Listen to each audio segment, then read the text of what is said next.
Bon, d'abord, un grand merci à vous tous pour vous être mobilisés en un temps si court. Nous savons que vous êtes les porteurs d'une expérience, mais aussi évidemment d'une action et d'un levier d'action auprès de vos réseaux respectifs.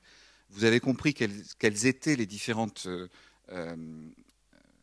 actions, en tout cas lignes d'action qui ont été précisées ce matin par Madame la Ministre concernant effectivement les EPN.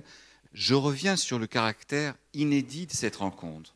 Nous, au travers de nos différents réseaux et de nos différentes actions, nous avons été en contact avec pratiquement chacun d'entre vous à titre divers ou individuel ou de déplacement, mais le fait qu'une réunion de cette nature, c'est-à-dire où une réunion prônée et souhaitée dans le cadre du ministère puisse avoir lieu pour annoncer des dispositifs nouveaux, c'est effectivement quelque chose de particulièrement rare.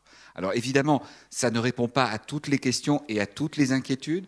On aimerait pouvoir aller plus loin, et croyez bien que si la chance nous est donnée, et je dirais que le dispositif qui est en train de se mettre en place, et c'était le vœu express de la ministre, je ne crois pas trahir de secret, en disant qu'elle souhaitait que cette réunion, ce séminaire ait lieu avant le séminaire gouvernemental, donc de la fin du mois. Le but, c'est aussi de l'inscrire en dur. Parce que de la même manière puisque nous en parlions avec les créateurs initiaux de ces dispositifs il y a quelques années de cela, le but c'est d'inscrire en dur le fait que cette évolutivité que rappelait Pascal Plantard à l'instant des dispositifs qui n'ont cessé d'évoluer par leur nature même par rapport aux outils et aux services qui étaient rendus sur les ordinateurs, mais maintenant par rapport à la nature même des technologies qu'elles sont amenées à faire évoluer, comme par exemple les Fab Labs dont il a été question, comme les objets connectés qui sont notre futur immédiat dans le domaine technologique. Par définition, il n'y aura jamais de stabilisation. Jamais. D'un point de vue technologique, d'un point de vue de mission, il n'y en aura jamais. Établir, comme ça a été rappelé lors de cette seconde table ronde, mais aussi par la ministre dans son introduction même, le fait que l'on met en avant des métiers nouveaux, que l'on essaye effectivement, et je précise que cette liste n'est pas exhaustive, nous ne fermons pas le banc après les 6 métiers en question.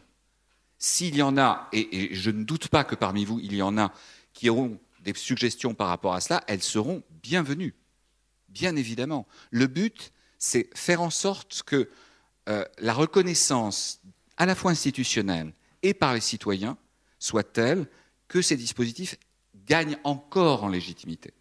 Parce que qui dit légitimité, et on va parler franchement, qui dit légitimité et visibilité politique, ce qui est en train d'être donné aujourd'hui, est aussi un gage de pérennité. Parce qu'à partir de ce moment-là, il est possible de faire effet de levier en termes effectivement de lien avec les collectivités locales, de lien avec les organismes nationaux, par exemple pour le CNFPT, pour la formation des fonctionnaires, mais au-delà, c'est aussi une occasion de montrer que les EPN, qui avaient souvent été décrits comme des structures qui devaient disparaître, parce que sous-entendu, et on a parlé de la génération Y, parce que sous-entendu, tout le monde se réformait. Rien n'est plus faux, nous le savons, nous. C'est en train de devenir une réalité concrète pour tous. Pourquoi ? Parce que les besoins en formation évoluent, le besoin d'accompagnement évolue. Il a été rappelé tout à l'heure à quel point les gens étaient malgré tout connectés, quand bien même ils venaient dans des EPN. Eh bien, c'est cette réalité qu'il nous faut accompagner. Et je terminerai juste, avant qu'on ne nous demande de repartir, en disant que l'évolution à laquelle nous arrivons, c'est une évolution qui est liée au fait que l'ordinateur qui a été notre paysage de formation à nous tous, que nous utilisons massivement tous les jours, est une machine qui elle-même crée de l'inégalité. Pourquoi ? Parce que, et puisque nous parlions de personnes en situation d'exclusion, comme l'ont montré les études de l'ANSA, comme le montrent aux États-Unis les études sur les minorités ethniques, il se trouve qu'un ordinateur, ça exclut 15, 18, 20% des gens. Un ordinateur, c'est une machine beaucoup trop compliquée. En revanche, les outils dont nous parlons aujourd'hui, y compris les outils de fabrication numérique, pourraient être beaucoup plus faciles d'accès, étrangement, que ne l'étaient les ordinateurs dans leur fonction classique. Ça paraît contradictoire, mais non. Parce qu'en fait, entre-temps, dans les 5 dernières années, s'est produite, et ça a été rappelé là encore tout récemment, s'est produite cette révolution, en tout cas cette grande évolution issue des terminaux tactiles qui rendent, pour des personnes éloignées, pour des personnes seniors, pour des personnes en situation d'illettrisme, qui rendent possible une interaction avec ces réseaux.